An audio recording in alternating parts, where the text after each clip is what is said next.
तर मोर्चाची वेळच येऊ नये असा आमचा प्रयत्न असेल अशी सूचक प्रतिक्रिया उपमुख्यमंत्री अजित पवारांनी दिली। हिंदी विरोधात मनसेने 5 जुलैला मोर्चा काढलाय। या मोर्चात दोन्ही ठाकरे बंधू एकत्र येणार आहेत आणि या मोर्चासाठी ठाकरे बंधूंनी जोरदार तयारी सुरू केली।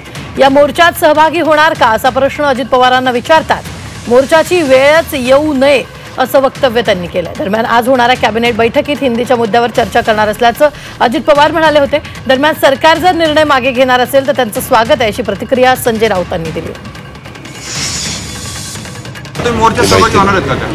अरे बाबा, त्या संदर्भामध्ये आम्ही स्वतः मोर्चाची वेळच येऊ नये असे आमचा प्रयत्न आहे। ह्या मोर्चामुळे हिंदी सक्ती सरकार रद्द करणार असेल तर आम्ही त्याचे स्वागत करू।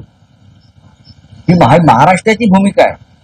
11.5 कोटी मराठी जनतेनं एका आवाजात सांगितलेलं आहे आम्हाला ही सक्ती मान्य नाही आणि ही लोकभावना मराठी जनतेची हे सरकार स्वीकारणार असेल आणि त्याच्यावरती काही निर्णय घेणार असेल तर नक्कीच आम्ही त्यांचं स्वागत करू।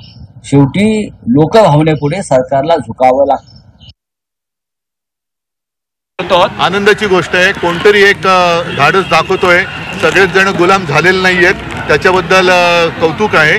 आणि मोर्चा कशासाठी काढावा लागतो आहे हे त्यांच्या लक्षात आलेलं नाहीये। मराठीमध्ये महाराष्ट्रामध्ये मराठीवरती हा जो काही अत्याचार होतोय आणि तो सगळ्या भाषेतल्या मुलांना मी असं म्हणेन की सगळ्यांचीच मुलं त्या वयातून मोठी होत असतात।